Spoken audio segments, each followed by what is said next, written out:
Shalom jemaat yang saya kasih dalam Tuhan Yesus.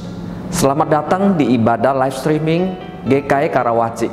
Mari kita mempersiapkan hati kita untuk beribadah kepada Tuhan yang Maha Kudus, karena hanya Dia layak disembah dan dipuji. Karena Dialah Allah Kudus, Allah yang kita muliakan sampai selama-lamanya. Selamat beribadah, Tuhan Yesus memberkati. 弟兄姐妹们平安，欢迎你们来参与基督耶稣教会卡拉瓦基堂会在网上主日崇拜。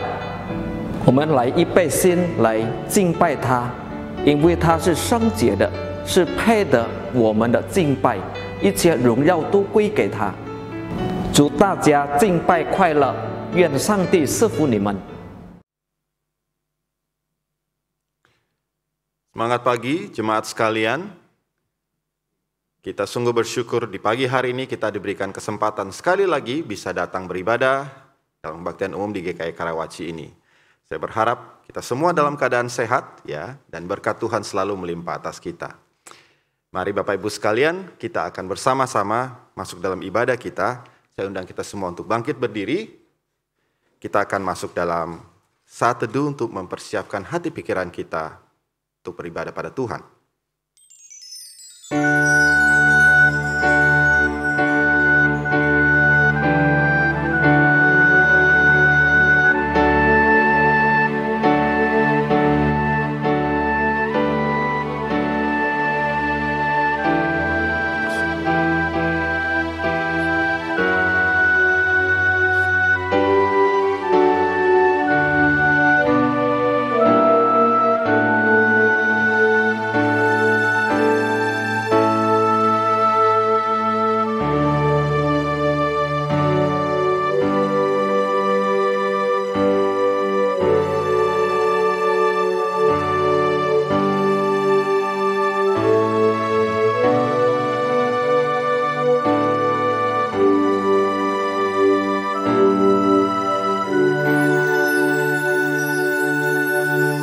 Jemaat yang dikasihi Tuhan, dengarkanlah ayat panggilan ibadah yang terambil dari 1 Tawarik 16 ayat 8 sampai 9. Bersyukurlah kepada Tuhan, panggillah namanya, perkenalkanlah perbuatannya di antara bangsa-bangsa. Bernyanyilah baginya, bermazmurlah baginya, percakapkanlah segala perbuatannya yang ajaib. Mari kita bersama masuk ke dalam tahta sucinya. Kita mau menyembah, memuji Tuhan. Saatnya berdiri di altarnya, sebab Allah Maha Kuasa hadir di sini. Mari memuji dan menyembah.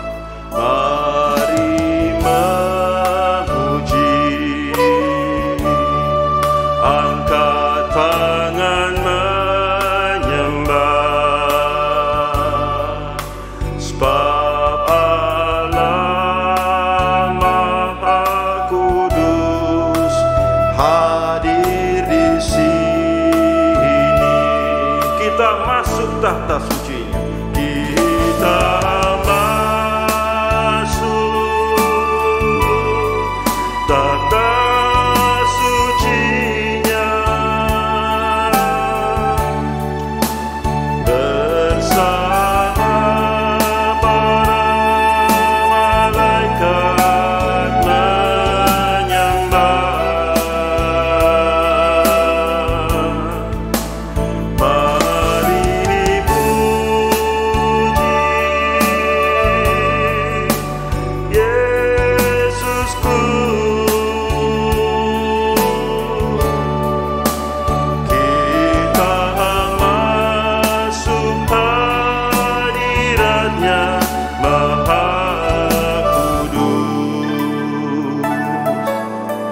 Mari Bapak Ibu sekalian, bersama dengan umat Tuhan, saudara-saudara seiman kita, kita mau memuji, mengangkat tangan kita, menyembah Sang Maha Kudus. Ini saatnya berdiri di altar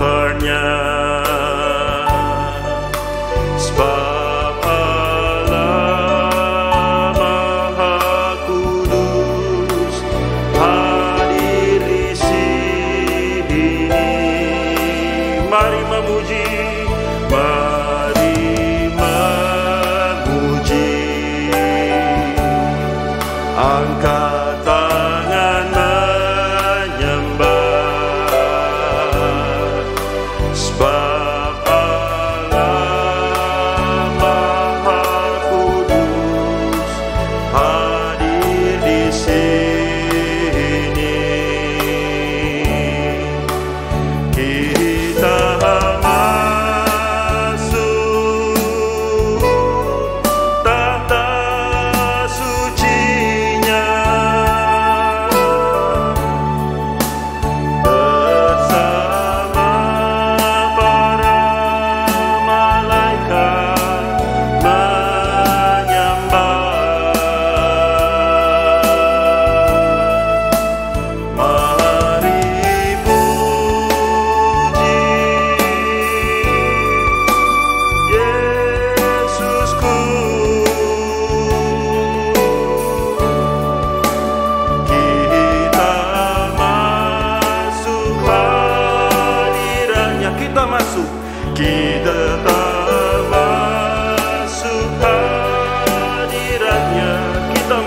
Kita masuk hadiratnya Maha Kudus. Silakan duduk Bapak Ibu sekalian. Ketika kita menghadap tahta Tuhan yang begitu kudus, yang begitu suci dan mulia, harusnya ada dua perasaan yang akan muncul. Ada dua macam respon yang akan kita rasakan. Yang pertama adalah kita merasa begitu kecil di hadapan Tuhan. Kita merasa begitu tidak ada artinya di hadapan Tuhan, karena kemuliaan Tuhan begitu luar biasa, begitu besarnya. Perasaan kedua, respon kedua yang harusnya muncul juga dalam hati kita adalah perasaan betapa kita ini begitu berdosa di hadapan Tuhan. Betapa kita ini sangat-sangat tidak layak untuk menghadap hadirat Tuhan. Bapa di surga, itu yang menjadi kita punya perasaan Bapak Ibu sekalian. Mari kita bersama, sebelum kita masuk lebih lanjut dalam ibadah kita, dalam persekutuan kita dengan Tuhan, kita mau bersama-sama mengaku akan segala dosa, segala kesalahan, kekurangan kita.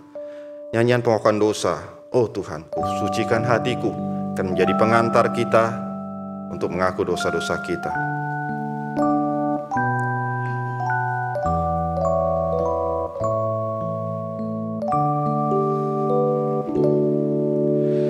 Oh Tuhanku, sucikan hatiku,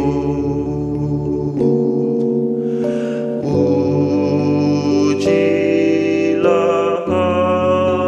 hati dan pikiranku,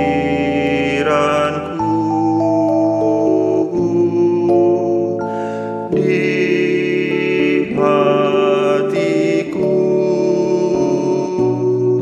tersimpan yang jahat. Sucikanku dan membebaskanku. Ayat yang kedua. Oh Tuhanku, hapuslah dosaku dengan firman-Mu, menyucikanku dan api-Mu bakarlah aibku. Ku ingin dapat memuliakan-Mu. Pemusik akan memainkan lagu ini sekali lagi. Mari kita bersama ambil waktu. Kita minta Tuhan selidiki hati kita, menguji hati pikiran kita. Apakah masih ada dosa-dosa, kesalahan yang belum kita akui di hadapan Tuhan? Kita mau serahkan diri kita dalam kasih karunia Tuhan dan pengampunannya.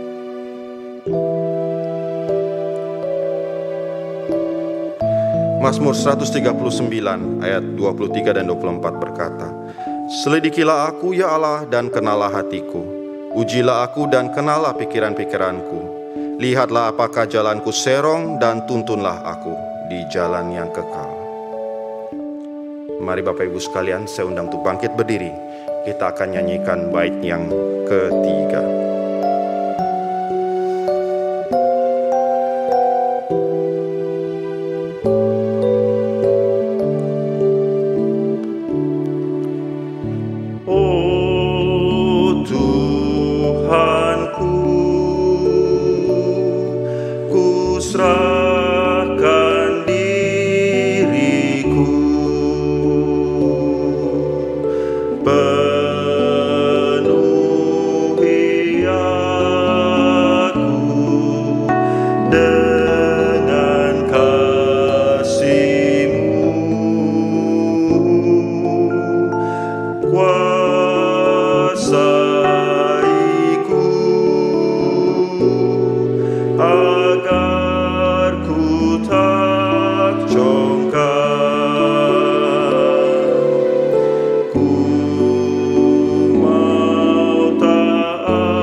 Jemaat sekalian, kita boleh datang kepada Tuhan.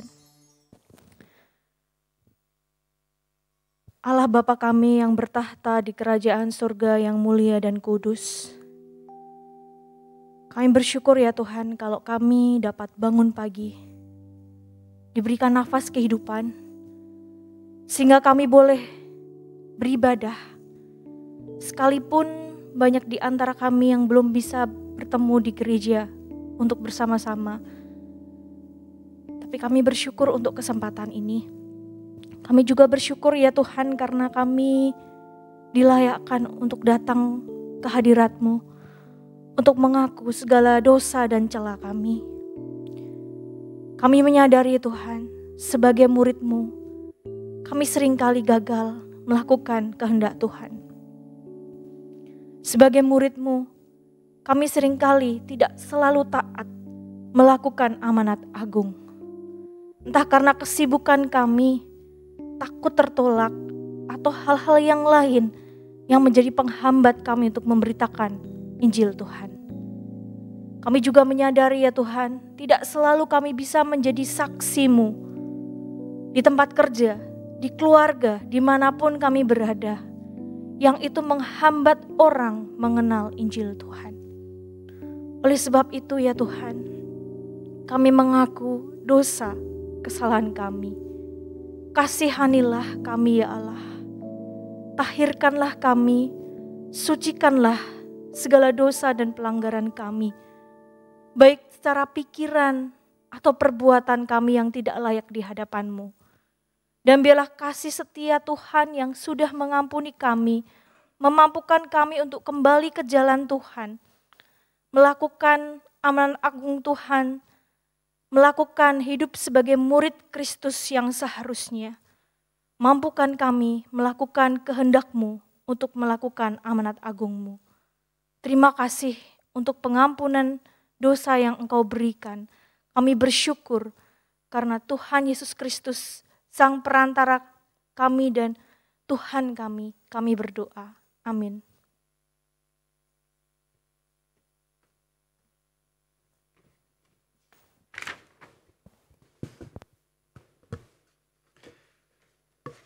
Kasih pengampunan yang sudah Tuhan tunjukkan bagi kita di atas kayu salib sungguh suatu merupakan berita sukacita yang luar biasa bagi kita. Mari kita mensyukurinya. KPPK 83 di atas salib.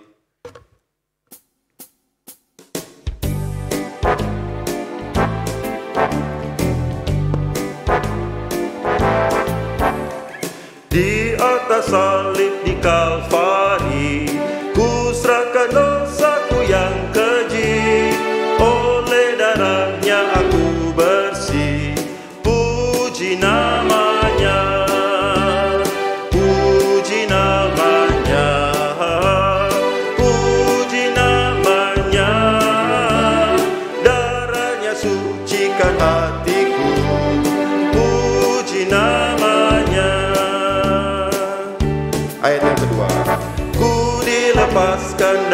dosa. Sungguh ku telah diselamatkannya, kini ia sertaku selamanya. Puji namanya, puji namanya, puji namanya. Darahnya sucikan hatiku. Puji namanya, puji namanya, puji namanya, puji namanya, puji namanya.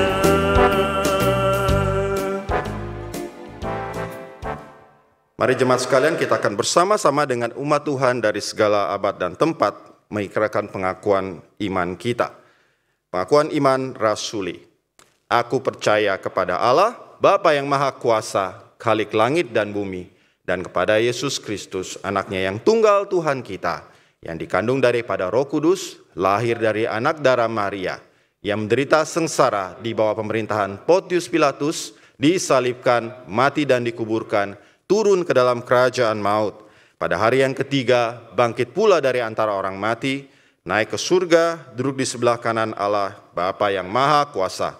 Dan dari sana ia akan datang untuk menghakimi orang yang hidup dan yang mati. Aku percaya kepada Roh Kudus, gereja yang kudus dan am, persekutuan orang kudus, pengampunan dosa, kebangkitan tubuh, dan hidup yang kekal. Amin. Silakan duduk Bapak Ibu sekalian.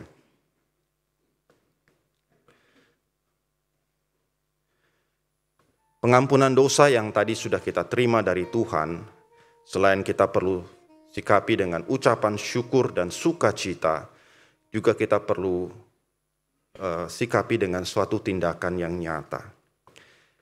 Keselamatan yang sudah kita terima, berkat anugerah Tuhan yang sudah kita terima begitu limpahnya, kalau kita simpan sendiri itu sungguh suatu hal yang mubazir. Itu menunjukkan betapa kita tidak bersyukur sebenarnya. Saya ingat anak saya ketika mendapatkan hadiah yang dia lakukan pertama kali, selain thank you ya kepada papa mamanya, yang dia lakukan adalah apa? Langsung cerita kepada orang lain, ya, cerita kepada saudaranya, cerita kepada sepupunya dan seterusnya, cerita kepada kakek neneknya. Wah, saya barusan dapat hadiah. Wah, saya barusan dapat ini, dapat itu. Nah, bagaimana dengan kita sebagai anak-anak Tuhan?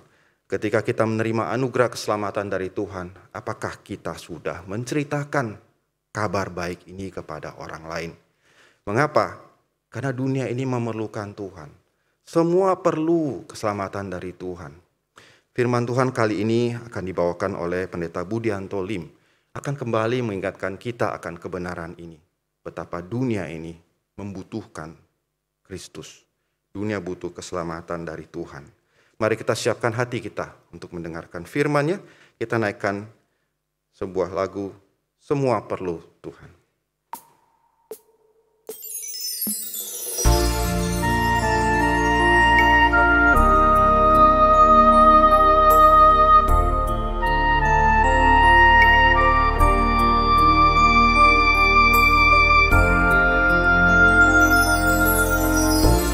Setiap hari ku jumpa sesamaku manusia, hidup penuh derita, tiada tujuan, meraba di kegelapan, kecemasan.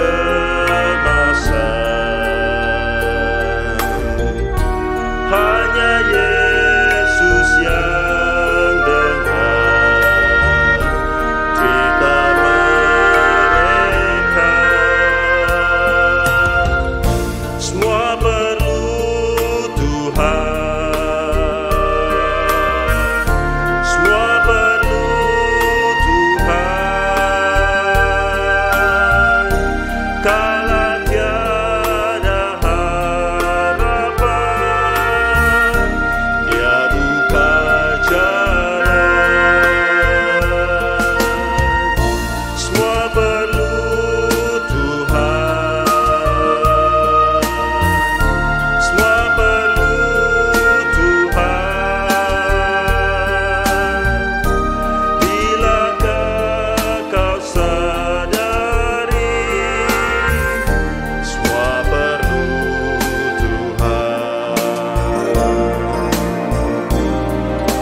Sadarlah saudaraku, Tuhan ingin kita membawa terangnya kepada dunia yang suram ini.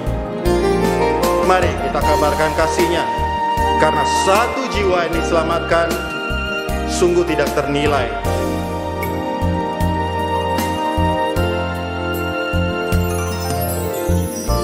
Kitalah pembawa terang dalam dunia yang suram, tak ternilai artinya. Selamatkan mereka, kasih-Nya merasakan derita mereka. Mereka perlu firman-Nya, kita pemberita. Semua perlu Tuhan, semua perlu Tuhan. Kala tiada harapan, Dia buka jalan. Semua perlu Tuhan, semua perlu Tuhan.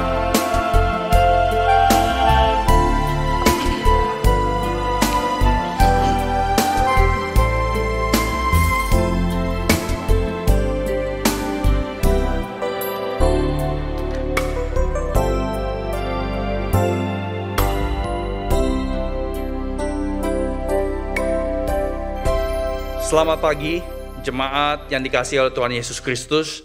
Shalom buat Bapak Ibu, semua pasutri, pemuda-pemudi, remaja, sekaligus juga adik-adik yang mengikuti kebaktian ini. Mari kita datang ke hadapan Tuhan dengan mempersiapkan Alkitab kita di Lukas 10. Nanti saya akan bacakan bagian Injil ini sebagai dasar perenungan firman. Sebelum kita masuk ke dalam perenungan firman, mari kita mohon pimpinan Tuhan. Kita berdoa. Dengan Alkitab yang terbuka kami menghampiri tahta-Mu, Bapa Surgawi. Betul sekali apa yang disaksikan oleh hamba-Mu, rekan kami liturgos. Seringkali kami tahu bahwa semua perlu Engkau. Seringkali kami mengerti kami perlu berterima kasih atas hadiah keselamatan.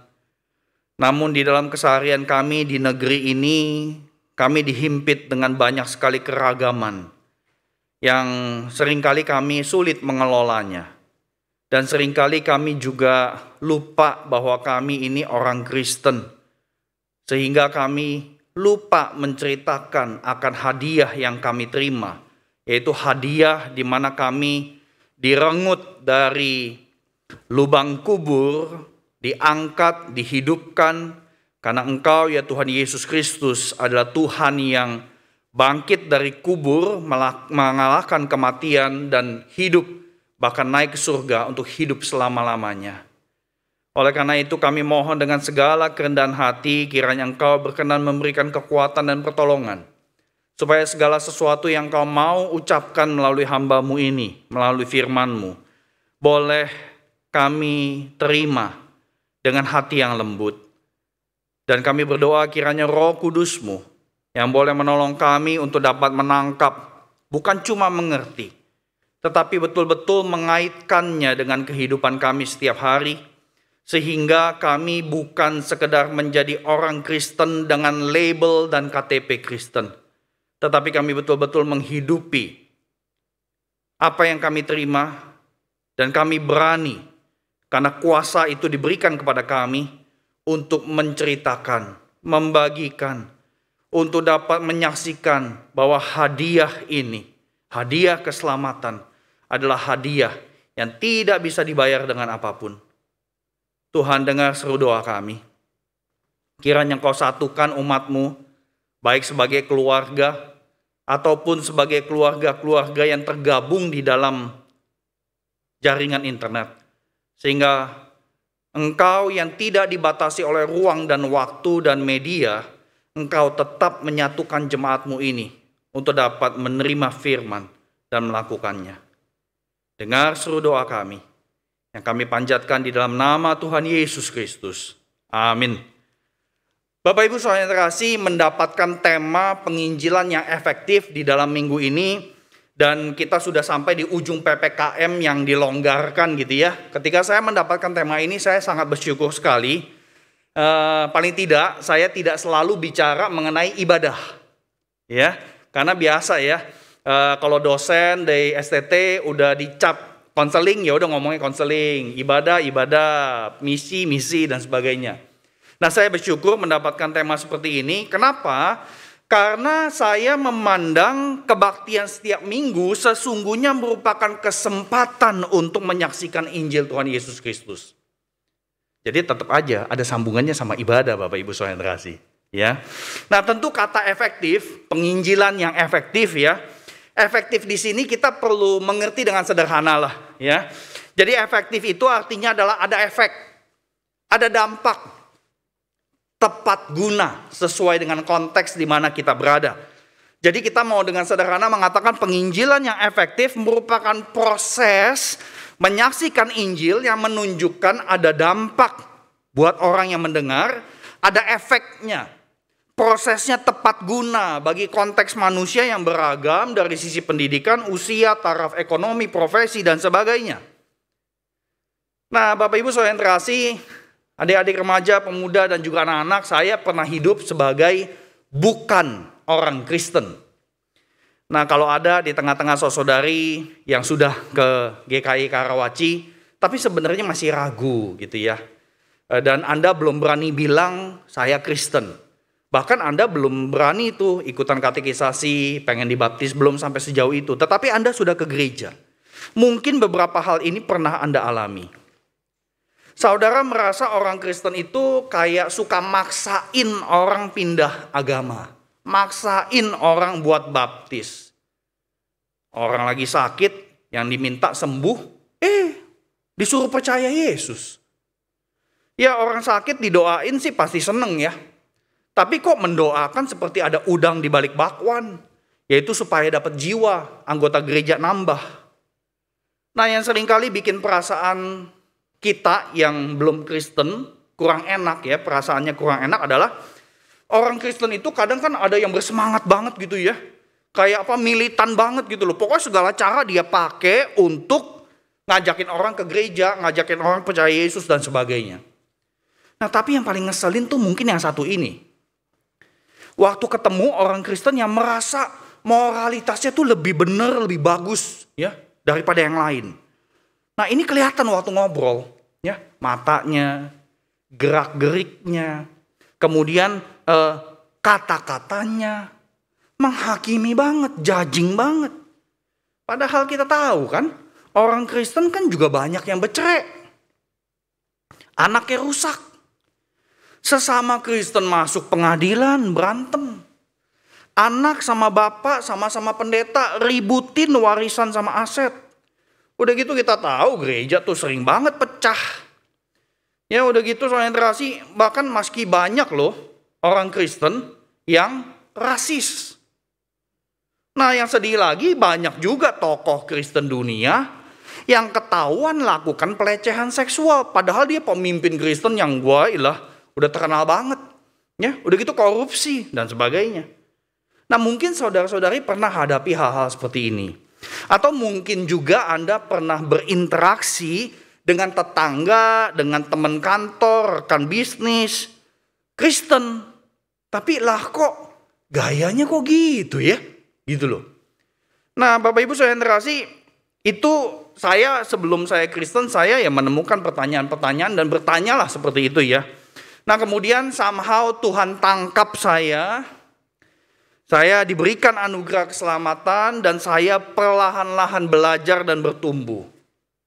Nah, tentu ketika saya betul-betul di kalangan Kristen, saya melihat, saya mendapati kita orang Kristen itu memang suka memperlakukan Injil seperti barang dagangan. Kita diajarin berbagai macam metode marketing, ya, memarketingkan Injil.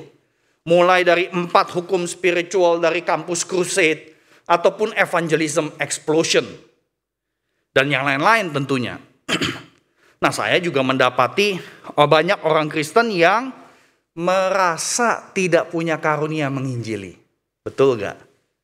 Coba kita jujur satu sama lain, saudara generasi. Nah, saudari merasa gitu gak? Gak punya karunia nih buat nginjilin. Saya gak bisa lah ngomong sama orang gitu ya. Nah, kenapa ya kita merasa gitu ya? Nah, saya menduga, sekali lagi ini dugaan. Saya menduga nampaknya memang kita orang Kristen cukup banyak yang memposisikan Injil sebagai sesuatu yang perlu kita jual. Udah gitu kita tahu kan, kalau orang jualan kan mesti bisa jawab semua pertanyaan. Kalau kagak ada yang mau beli. Itu kan mesti jawab semua pertanyaan. Dan kita takut salah ngomong, takut salah jawab. Akhirnya udah kasih aja ke pendeta, suruh jawab sama pendeta, penginjil dan sebagainya. Akhirnya kita tidak secara intensional menjadi saksi Injil. Saudara yang terkasih, Injil, kabar baik keselamatan dari Allah perlu menubuh supaya bisa dikomunikasikan secara efektif. The gospel of Jesus Christ has to be embodied if it is to be communicated effectively. Injil perlu menubuh. Injil Tuhan Yesus atau Injil Allah perlu mendarah daging dalam diri kita dan kelihatan secara visual. Nah, bagaimana efektivitas penginjilan bisa dicapai dalam konteks keragaman kita di Indonesia?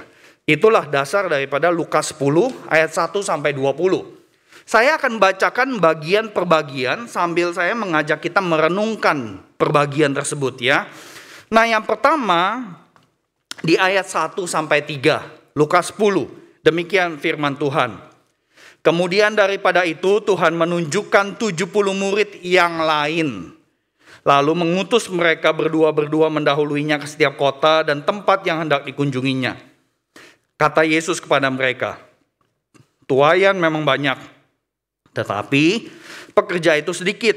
Karena itu mintalah kepada Tuhan yang mempunyai tuaian, supaya ia mengirimkan pekerja-pekerja untuk tuaian itu. Pergilah. Sesungguhnya aku mengutus kamu seperti anak domba ke tengah-tengah serigala. Saudara yang terkasih, perhatikan. Menjadi saksi Injil Yesus Kristus dimulai dari pengutusan oleh Tuhan Yesus sendiri. Itu di ayat 1 sampai 3 tadi. Jadi dikatakan ada 70 murid yang lain. Jadi ini 70 murid plus 12 rasul. Ya, diutus. Anda bayangkan, kurang lebih 82, hampir 100. Jumlah ini adalah ukuran sebuah jemaat. Yang jelas Tuhan Yesus itu ucapkan kalimat pengutusan bukan kepada satu orang ya. Tetapi kepada satu komunitas murid Kristus. Tuhan Yesus juga menyatakan konteks di mana mereka akan diutus. Yaitu ke tengah-tengah serigala. Tentu ini sebuah kiasan yang menjadi dasar, menjadi alasan kenapa murid-murid diutusnya berdua-berdua. Gak boleh penginjilan pribadi. Jadi jujur saya ketika baca firman Tuhan ini lagi, saya jadi bertanya. Saya dulu pernah di training penginjilan pribadi. Ini kalau ngelihat ini mah kayaknya gak cocok ya. Penginjilan itu bukan pribadi kelihatannya.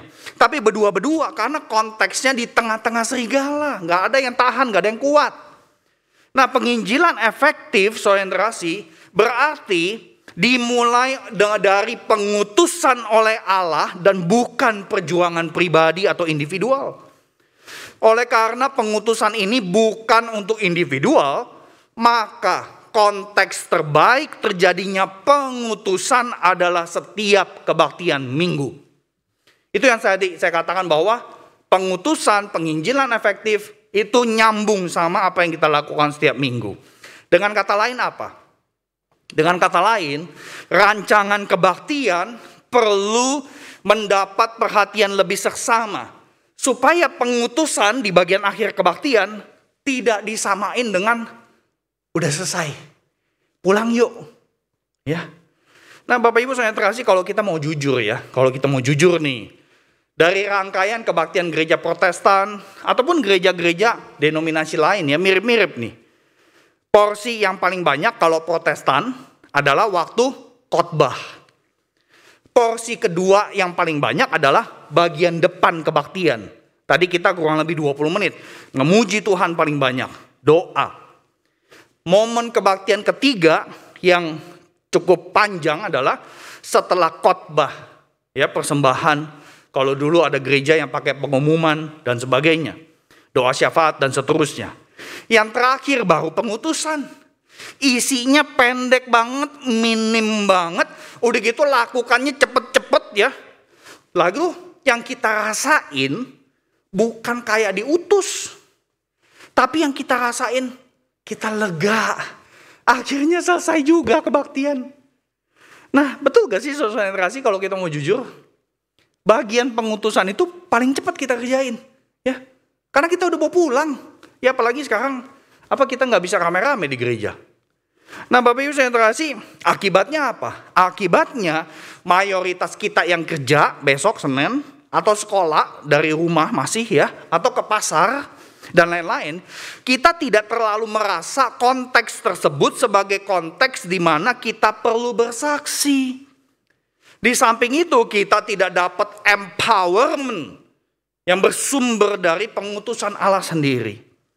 Saudari, pengutusan sebagai elemen liturgi kebaktian setiap minggu sebenarnya beritahu kita bahwa kebaktian tidak berhenti, tidak berakhir setelah doksologi ataupun berkat.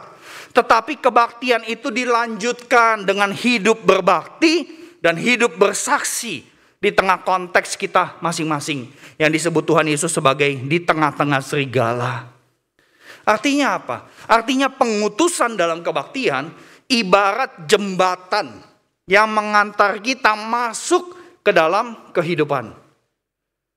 Saudara generasi, kalau kita tidak menyadari hal ini, dan kalau gereja tidak segera melakukan perubahan dalam mewujudkan pengutusan, maka penginjilan akan terus jadi program segelintir pengurus misi.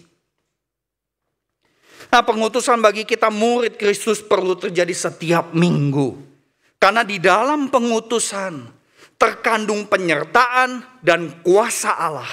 Seperti yang kita dengar dalam amanat agung. Matius 28 ayat 18 sampai 20. Nah, pengutusan yang terjadi tiap minggu paling tidak perlu mencoba perhatikan dua hal. Yang pertama, kata-kata pengutusan itu perlu nyambung sama pesan firman Tuhan. Yang kedua, kata-kata pengutusan perlu memperhatikan profil kita sebagai jemaat. Kalau lebih dari 50% jemaat adalah mahasiswa-mahasiswi, berarti kata-kata pengutusan itu ya perlu memberikan empowerment buat mahasiswa-mahasiswi. Mahasiswa-mahasiswi kan bukannya tidak kerja juga kan, mereka juga bekerja. Bahkan katanya lebih sibuk lagi. Kami dosen lebih sibuk selama ngajar online.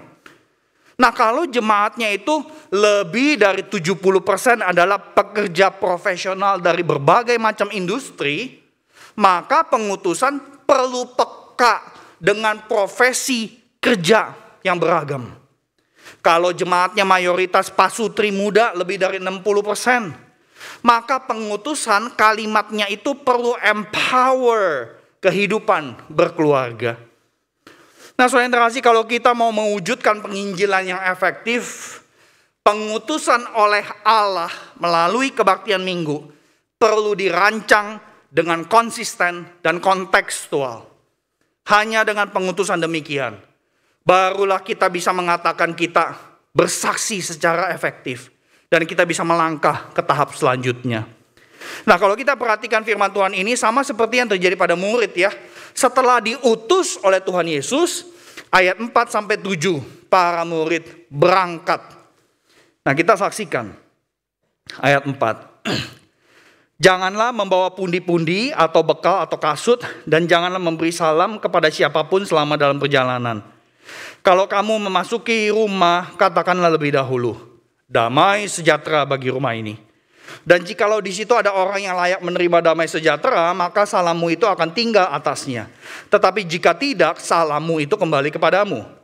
Tinggallah dalam rumah itu, makan dan minumlah apa yang diberikan orang kepadamu.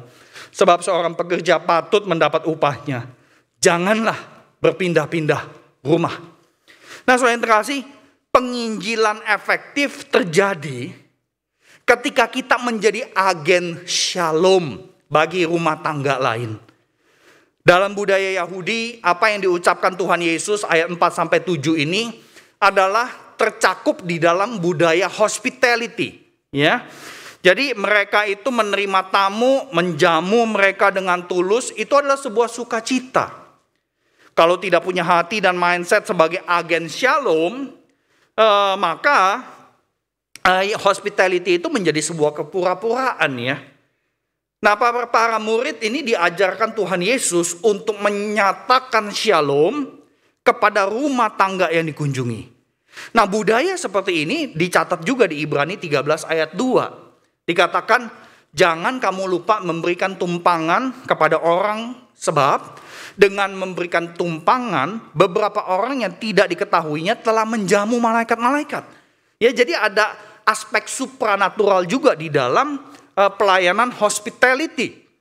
Nah, saya percaya shalom yang dimaksud Tuhan Yesus, ya, damai sejahtera gitu ya, ini bukan sekedar salam. Tapi shalom ini perlu dirasakan, dialami, dijadikan visual yang kelihatan oleh para murid. Jadi Tuhan Yesus itu meminta agar para murid jangan pindah-pindah rumah. Kalau rumah household ataupun rumah tangga itu menerima para murid.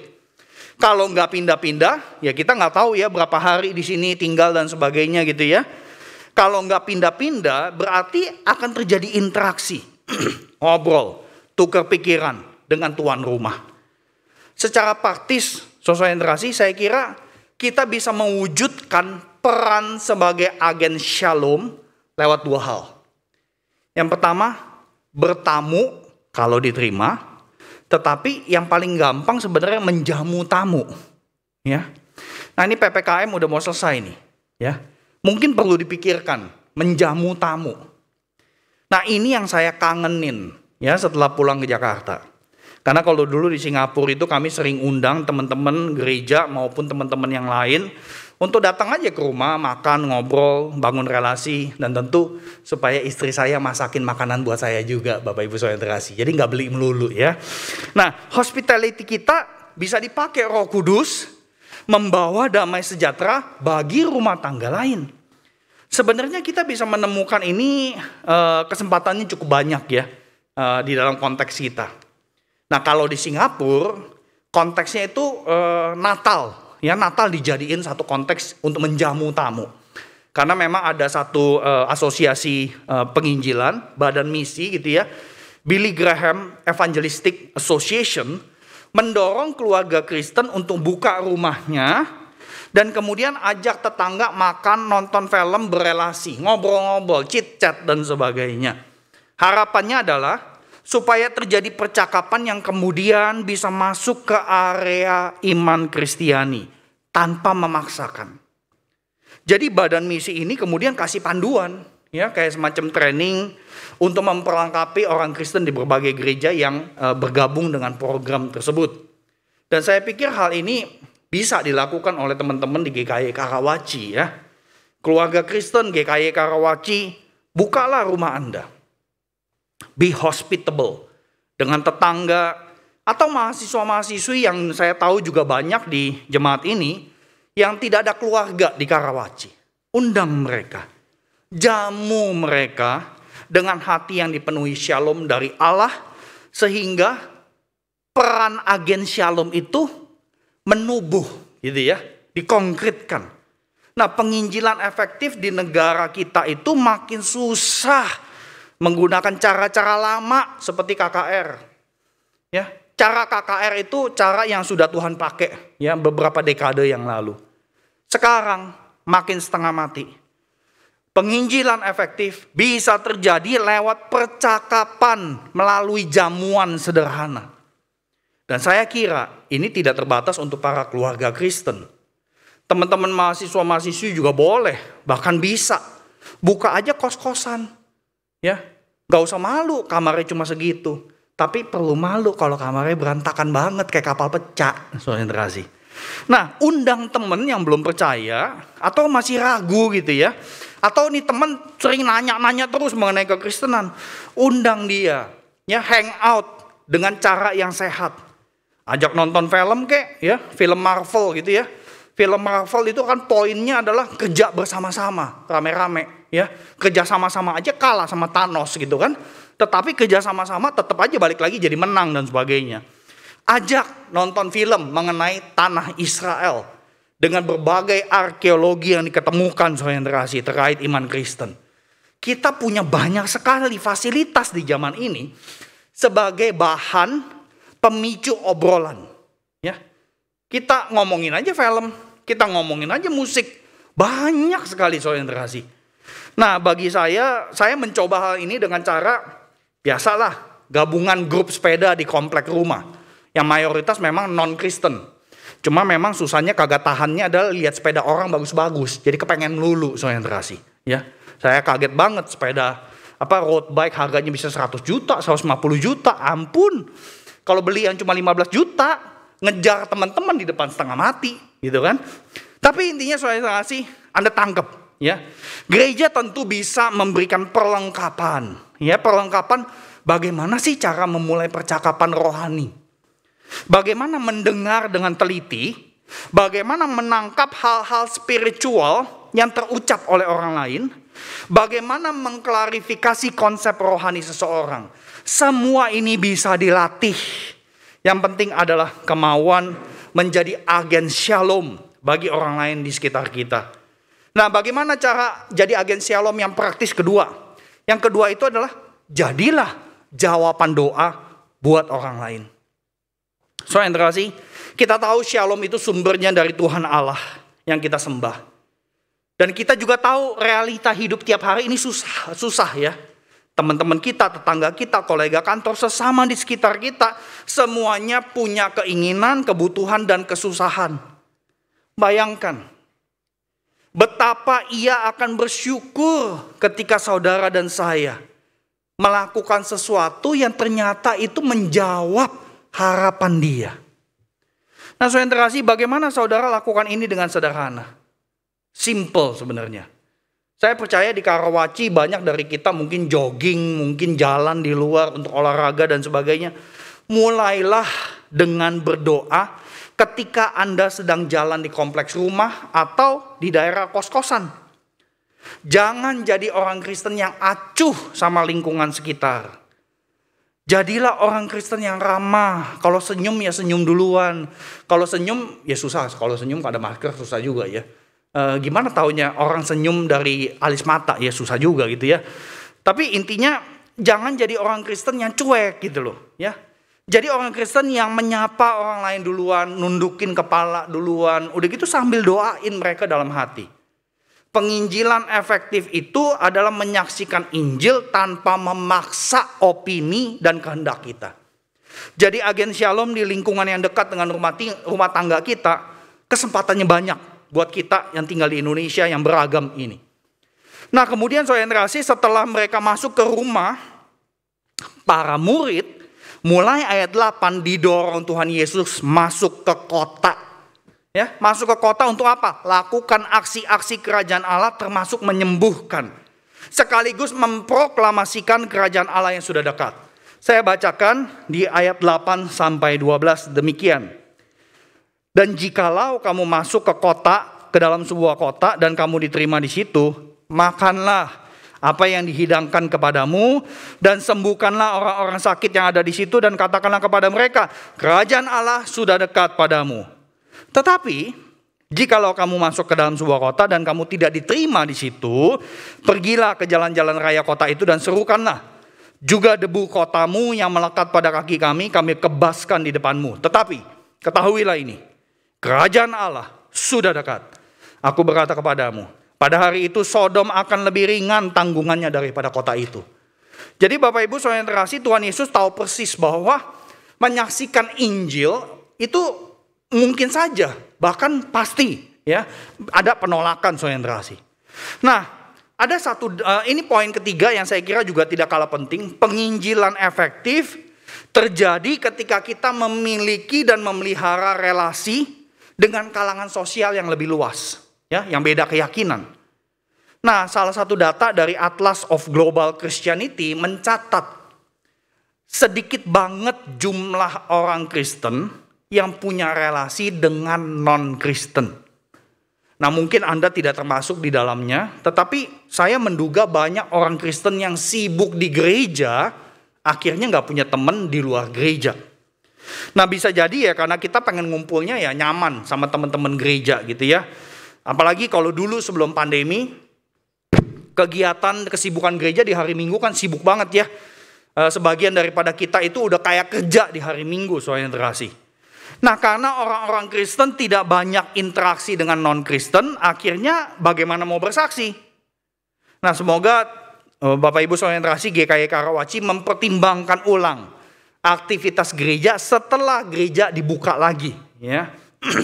Yang kita butuh adalah gereja yang memperlengkapi kita untuk bisa membuka percakapan rohani, membangun relasi dengan berbagai kelompok sosial yang beda iman. Jadi masuk ke dalam kota yang disebutkan Tuhan Yesus bisa kita kontekstualkan sebagai masuk ke dalam pelbagai konteks sosial di luar lingkungan rumah tangga kita. Waktu kita ke pasar, supermarket, pom bensin, beli buah, ke laundry, barbershop, salon, nganter anak, ngopi di Primo, Starbucks, ke kantor, ke fitness, ketemu klien, banyak sekali konteksnya. Sebenarnya ini konteks yang kita bisa punya kesempatan interaksi dengan non-Kristen. Nah, satu contoh sederhana nih. Ini dikisahkan oleh seorang peneliti ya, dari Barna Group. Anda pasti pernah dengar nama Barna Group. Nama penelitinya adalah David Kinnaman. Suatu kali dia ajak keluarganya camping ya di Grand Canyon Amerika. Tapi anak sulungnya Emily lupa bawa jaket. Jadi mereka mesti balik ke kota yang lebih besar sehingga bisa beli jaket di situ. Dia masuk ke dalam toko, dia cari-cari jaket, terus dia lihat satu SPG itu kok jalannya pincang ya. Nah, waktu dia pengen bayar jaket, si Kinnaman ini memberanikan diri untuk nanya, "Kamu baik-baik aja? Mau gak saya doain?" Anak lakinya langsung tarik-tarik baju bapaknya gitu loh. Dalam hatinya mungkin, what is he doing? Gitu ya. Bayar-bayar aja deh, gak usah pakai ngajakin doa dan sebagainya gitu loh. Nah, dalam segala kecanggungan itu, SPG wanita yang usianya paling baru 20-an tahun ya, tiba-tiba dia bilang, "Oh iya boleh, tolong doakan saya." Kinnaman kemudian menaikkan doa permohonan kepada Tuhan Sang Pencipta, Allah yang berbaik hati untuk bisa meringankan kaki yang sakit dan menyembuhkan si pemudi tersebut. Lalu tutup doa di dalam nama Tuhan Yesus. 2 menit berdoa, kemudian berangkat. Selagi mereka kembali menuju mobil, anaknya yang laki baru ngomong, "Daddy, kita benar-benar percaya ya Tuhan Yesus bisa nyembuhin dia." Dampaknya kepada generasi berikutnya, saudara yang terkasih. Nah, apa yang dilakukan Kinnaman bukanlah hal yang impossible dilakukan di Karawaci. Kita tahu Tangerang adalah kota madya dengan 13 kecamatan, 104 kabupaten. Udah gitu Tangerang Selatan adalah pemekaran Tangerang. Ada 7 kecamatan, 54 kelurahan. Ini adalah daerah, tahu ya? Ya udah, saya nggak usah sebutin. Oleh karena itu persinggungan dengan non-Kristen sebenarnya bisa banyak banget. Mari kita jangan kalah dengan rasa takut, cemas, khawatir akan respon orang selama kita sopan. Ya kalau misalkan udah ditolak ya nggak usah maksain. Ya kayak yang Tuhan Yesus ajarin di sini, nggak usah ngoyo gitu loh. Nah, di samping itu Tuhan Yesus sudah berikan kita kuasa melalui urapan Roh Kudus untuk menjadi saksinya. Yang penting kita imani dan hayati bahwa penginjilan efektif tidak bisa dilakukan sendirian sebagai individu dan membutuhkan pengutusan oleh Allah setiap minggu. Nah, selanjutnya Tuhan Yesus menyerukan pertobatan di ayat 13 sampai 16. Saya bacakan demikian. Celakalah engkau Korazim, celakalah engkau Betsaida. Karena jika di Tirus dan di Sidon terjadi mujizat-mujizat yang telah terjadi di tengah-tengah kamu, sudah lama mereka bertobat dan berkabung. Akan tetapi, pada waktu penghakiman, tanggungan Tirus dan Sidon akan lebih ringan daripada tanggunganmu. Dan engkau Kapernaum, ini kota di mana Yesus dibesarkan. Apakah engkau akan dinaikkan sampai ke langit? Tidak, engkau akan diturunkan sampai ke dunia orang mati. Barang siapa mendengarkan kamu, ia mendengarkan aku. Barang siapa menolak kamu, ia menolak aku. Barang siapa menolak aku, ia menolak dia yang mengutus aku. Itu ayat 13 sampai 16. Ada teguran, saudara kasih. Dengan kata lain, penginjilan efektif tetap berisi teguran tegas tapi bijaksana. Nah, saudara kasih, manusia itu pasti menolak ketika didorong untuk bertobat. Karena kita merasa kita tidak berdosa dan tidak salah apa-apa. Nah, manusia yang menolak justru mereka yang sudah lihat Yesus melakukan mujizat. 3 kota itu adalah Korazin, Betsaida, Kapernaum. Ini 3 kota di daerah Galilea, daerahnya Yahudi. Tetapi Tirus sama Sidon itu daerah non-Yahudi, saudara kasih. Dengan kata lain, teguran itu diberikan supaya orang-orang yang merasa dekat sama Yesus itu tidak lupa diri, ya. Jadi ini menjadi satu aplikasi yang saya kira penting banget nih. Jangan kita pernah asumsi bahwa semua orang di gereja sudah bertobat.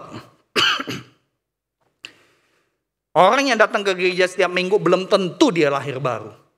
Tapi dia asik aja ikutin aktivitas gereja daripada di rumah bengong dan sebagainya. Jadi saudara terkasih, ini teguran sama-sama kuatnya. Buat kita yang sudah katanya Kristen, sama buat mereka yang belum Kristen. Bahkan Tuhan Yesus ada kesan itu, hukuman itu lebih enteng buat yang Tirus sama Sidon ketimbang yang 3 kota yang Yahudi, saudara terkasih. Nah, ini satu hal yang kita perlu tangkap dari seruan Tuhan Yesus, yaitu penginjilan selalu menyertakan teguran untuk bertobat. Karena kalau kita tidak menegur mengenai dosa, kesalahan, buat apa Injil diberitakan? Injil itu adalah Tuhan Yesus mati di atas kayu salib buat kita yang berdosa. Kalau kita merasa nggak berdosa, buat apa Yesus mati? Jadi Injil sama dosa itu nggak bisa dipisah, saudara kasih. Nah, saya ingat banget bagaimana peralihan pengalaman saya ini dalam kaitan dengan menegur gitu ya. Ini menegur ini sesuatu yang susah sekali. Nah, saya ingatnya begini nih pengalaman saya. Jadi saya betul-betul percaya Yesus itu baru kelas 10 sampai 12 atau SMA waktu itu ya. Sebelumnya di kelas 7 sampai 9 atau SMP, saya udah ke gereja, saya aktif di gereja ya, saya ikutan temen ke gereja lah. Tapi selain ke gereja, saya juga ikutan temen nonton film kotor, judi biliar, pool, mungkin sampai hari ini masih terjadi. Judi dengan kartu domino. Ya, maksudnya tadi judi biliar bukan hari ini saya masih melakukan, bukan ya, jangan salah paham. Mungkin hari ini generasi muda itu ya kalau main biliar sambil judi ya. Judi dengan kartu domino atau gaplek gitu ya. Ikutan temen ke diskotik, ikutan geng sepeda, udah gitu naik tingkat, ikutan geng motor. Padahal kagak punya motor ya, pinjem motor orang lah ya. Butuh waktu 3 tahun untuk pelan-pelan berani ngomong ke temen-temen supaya udahlah kita jangan gitu lagi lah. Nah, waktu mau ambil sikap sesuai nurani Kristen secara progresif ya. Ini sebenarnya wujud seruan pertobatan, tetapi secara implisit buat saya dan buat teman-teman di sekitar saya. Nah, buat teman-teman pemuda-pemudi, wujud pergaulan sosial dengan segala imbasnya di zaman ini pasti beda ya. Mengambil sikap tegas, ini standpoint saya. Karena saya udah Kristen. Boleh gak kita jangan lakukan itulah, kita jangan main gituan lah, jangan aktivitas itulah. Ketika kita menyatakan itu, pasti bikin teman-teman kagak enak tuh. Lu sok suci lu, fanatik lu, mentang-mentang baru dibaptis dan sebagainya. Biasanya kita goyang tuh. Gak enak gitu ya. Tetapi ini standpoint kita perlu jelas. Integritas Kristiani. Karena ketika kita lakukan itu, jangan lakukan itu. Itu implisit sebuah teguran pertobatan. Nah tentu ada momen-momen di mana ya kita perlu menyerukan. Enggak, gue bertobat lah dari cara seperti itu, nggak mau lagi. Nah lama-lama teman-teman akan lihat, oh iya dia memang berubah. Jadi saudara kasih, kita nggak akan bisa dan nggak akan punya keberanian ilahi kalau kita ya tidak punya integritas tadi. Nah kita perlu ingat, ini poin yang terakhir, bahwa penginjilan efektif itu ada isi teguran pertobatan. Tetapi kita baru berani ambil standpoint, kemudian secara implisit negur teman-teman kita atau negur diri kita untuk bertobat. Kita bisa lakukan itu kalau kita menyimak ayat 17 sampai 20. Ayat 17 sampai 20 ini luar biasa sekali komentar Tuhan Yesus. Jadi murid-murid, 70-an murid itu udah balik nih, pulang nih ya. Ayat 17, kemudian ke-70 murid itu kembali dengan gembira dan berkata, Tuhan, juga setan-setan takluk kepada kami demi nama-Mu. Lalu kata Yesus kepada mereka, aku melihat iblis jatuh seperti kilat dari langit. Sesungguhnya aku telah memberikan kuasa kepada kami untuk kamu untuk menginjak ular dan kalajengking dan kuasa untuk menahan kekuatan musuh sehingga tidak ada yang akan membahayakan kamu. Namun demikian, janganlah bersukacita karena roh-roh itu takluk kepadamu. Tetapi bersukacitalah karena namamu ada terdaftar di sorga.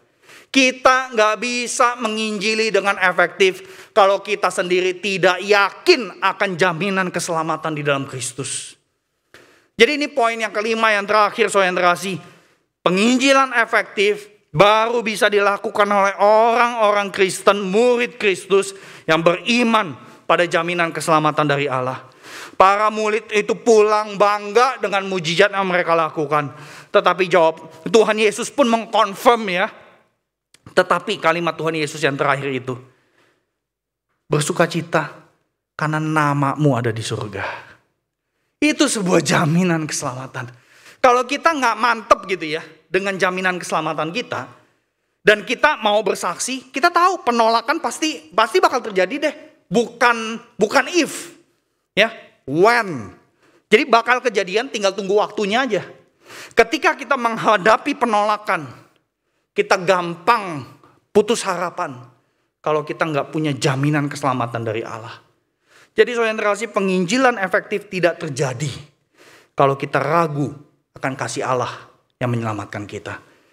Kiranya Tuhan boleh menolong kita menjadi anak-anak Tuhan, murid-murid Kristus di tengah konteks Karawaci, ya apapun konteksnya itu, untuk dapat memperhatikan 5 aspek yang kita saksikan di dalam Lukas 10 ini. Dan kiranya Tuhan terus memberkati saudari GKI Karawaci. Mari kita berdoa. Saya undang saudari baik di rumah ataupun para pelayan di gereja berdoa secara pribadi. Dari 5 aspek yang Anda dengarkan dari firman Tuhan, yang mana aspek yang Anda rindu untuk lebih perhatikan? Nyatakan itu di hadapan Tuhan secara pribadi atau sebagai keluarga di rumah. Berdoalah. Nanti saya berdoa.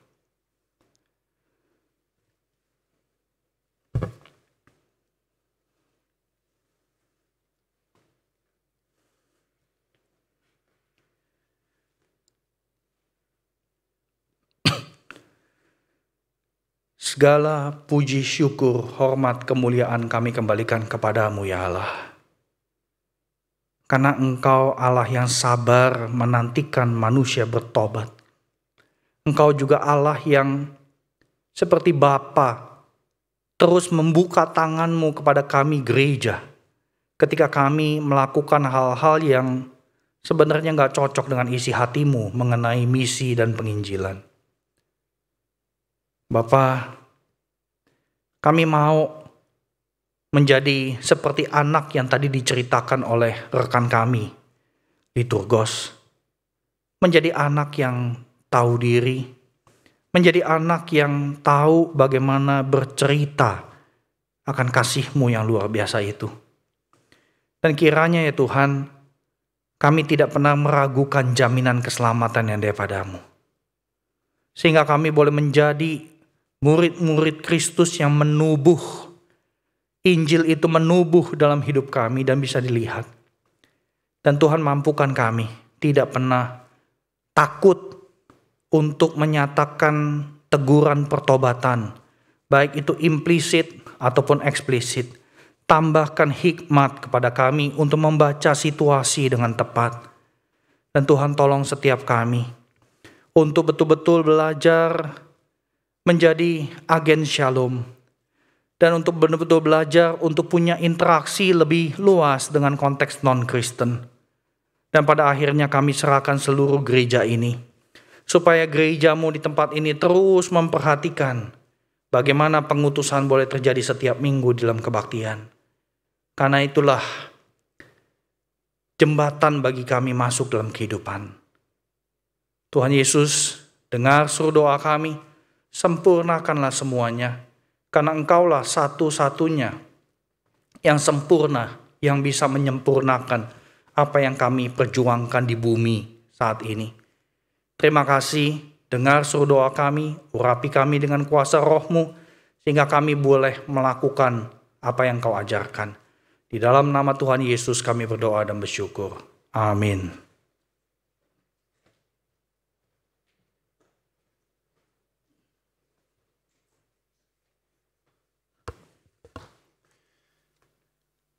Terima kasih banyak Pendeta Budianto Lim atas firman Tuhan yang sudah diberikan. Saya yakin firman Tuhan ini akan menjadi sesuatu yang memberkati kita, memperlengkapi kita, dan bantu kita untuk semakin setia dalam melayani Tuhan lewat penginjilan. Mari Bapak Ibu sekalian, saat ini kita akan memberikan persembahan kepada Tuhan. Kita mau masuk ke hadapan Tuhan, memberikan persembahan dengan hati yang penuh rela, dengan penuh ucapan syukur. Mari bersama kita naikkan satu lagu, Bawa Persembahanmu.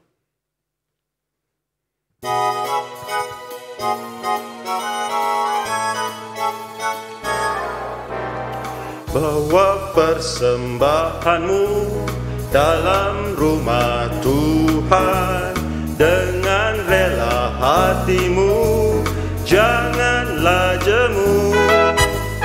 Bawa persembahanmu, bawa dengan suka. Bawa persembahanmu, tanda sukacitamu. Bawa persembahanmu, ucapkan syukur. Ayat yang kedua, rahmat Tuhan tidak tertandingi. Rahmat Tuhan padamu tidak tertandingi. Oleh apa saja pun dalam dunia, kasih dan karunia sudah kau terima. Bawa persembahanmu, tanda sukacitamu. Bawa persembahanmu, ucaplah syukur. Bawa persembahanmu, Bawa persembahanmu, ucaplah syukur. ucaplah syukur. Ucaplah syukur. Mari kita masuk dalam doa. Bapa dalam surga, kami bersyukur berterima kasih untuk segala berkat yang sudah begitu limpah Engkau berikan kepada kami ya Tuhan. Kami bersyukur untuk keluarga, untuk pekerjaan, untuk usaha, untuk kesehatan, untuk relasi yang kami miliki. Terima kasih semua itu atas berkat-Mu ya Tuhan. Pada hari ini kami ingin menyatakan syukur kami dengan memberikan persembahan kepadamu. Kami percaya Engkau akan menguduskannya Tuhan, dan Engkau akan pakai untuk menjadi alat bagi pelebaran kerajaan-Mu di muka bumi ini Tuhan. Kami berdoa untuk setiap tangan yang sudah memberikan kepadamu, Engkau juga yang terus memberkati dan menyertai mereka. Kami serahkan juga tangan-tangan yang akan mengelola persembahan ini. Kau berikan hikmat-Mu atas mereka untuk mengatur akan persembahan ini, agar menjadi berkat, agar kembali menjadi berkat bagi sesama kami. Terima kasih Bapa di surga, dengarkan doa ini. Dalam nama Yesus kami berdoa. Amin. Kita akan mendengarkan warta jemaat.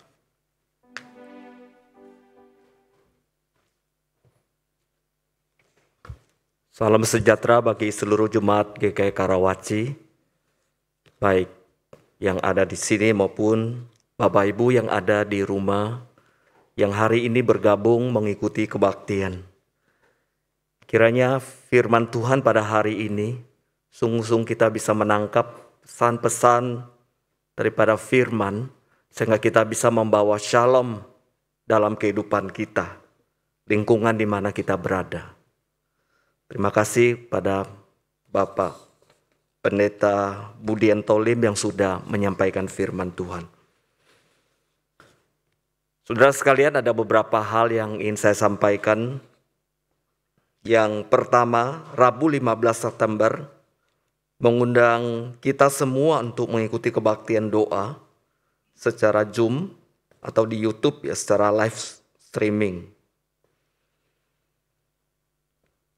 Kemudian saudara, bulan September ini sebagai bulan misi, saya mengajak kita kembali untuk bersama-sama menggumuli dalam kehidupan kita, dalam panggilan, dalam kekristenan kita sebagai seorang anak Tuhan.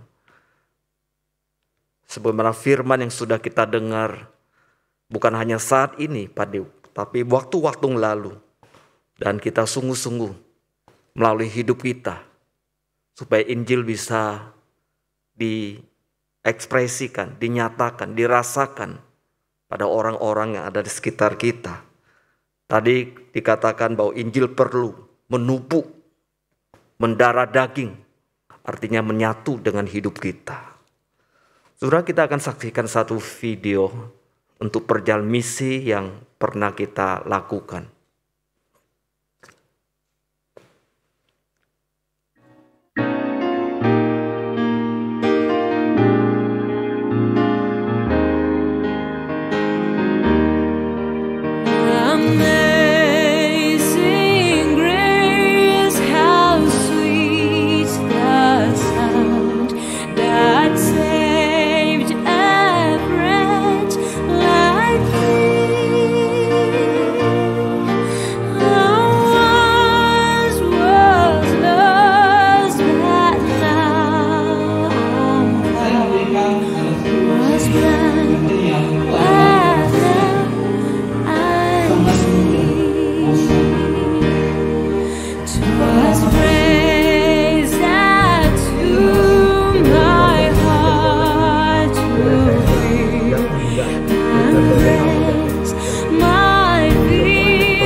Kemudian yang selanjutnya adalah Komisi Anak.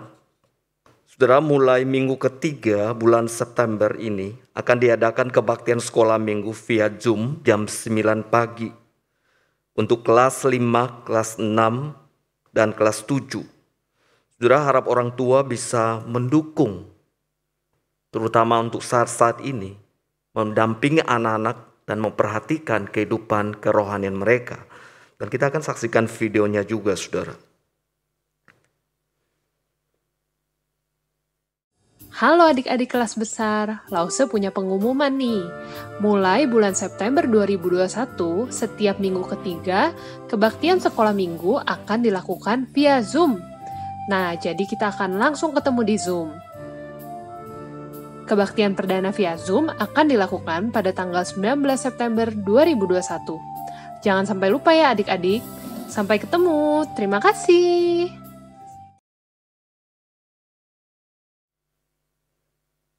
Saudara, yang terakhir masih kaitan dengan Komisi Anak atau sekolah minggu. Oleh karena penatua pemerhati di kemajelisan sangat concern untuk memberikan perhatian kepada keseluruhan jemaat. Sebab itu saudara, ada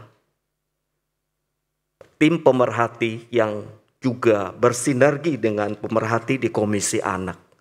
Jadi saya akan memperkenalkan beberapa orang ini buat Bapak Ibu secara khusus yang punya anak di sekolah minggu untuk bisa memperhatikan wajah-wajah ini yang telah mendedikasikan dirinya untuk memberikan perhatian bagi anak-anak kita.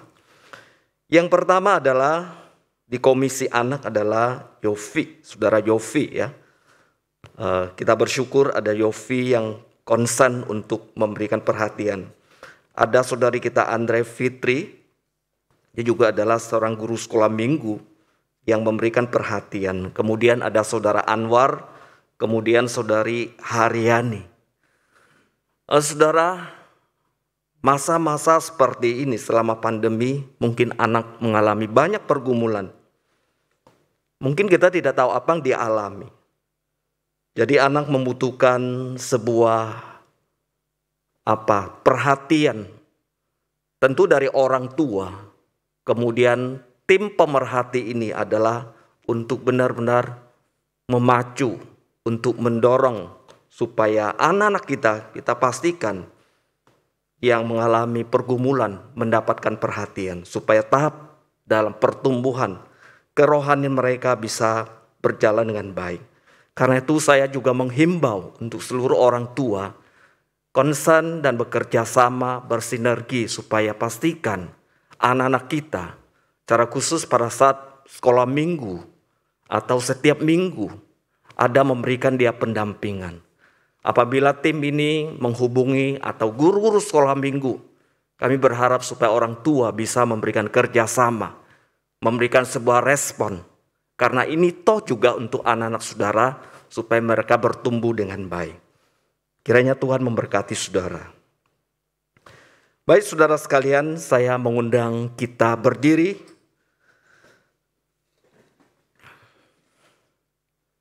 Berita pengutusan, kembalilah ke dalam kehidupan sebagai seorang murid Kristus. Taatilah firman dan bersaksilah bagi Tuhan. Kuatkanlah yang lemah dan bantulah yang kekurangan. Kasihlah dan layani Tuhan dengan segenap hatimu. 回到你身为基督门徒的生活中，遵从主道，为主做见证，坚固软弱的，帮助缺乏的，全心全力爱主，侍奉主。Doxologi. Puji Allah Bapa Putra, puji Allah Roh Kudus, ketiganya yang esa. Pohon selamat sumber berkah.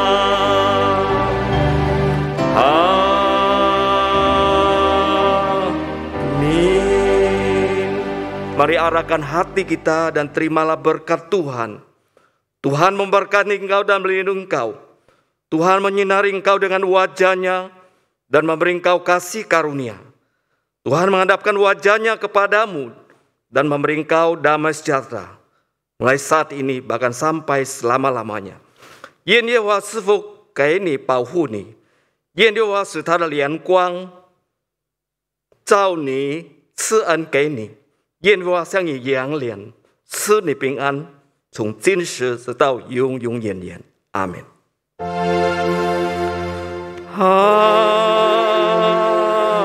门。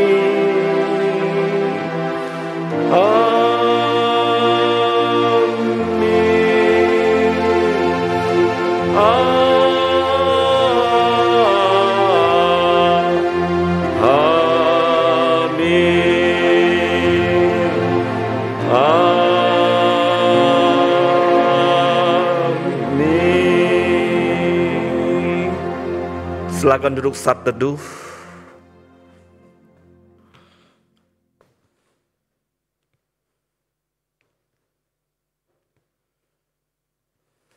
Selamat hari Minggu, Tuhan Yesus memberkati.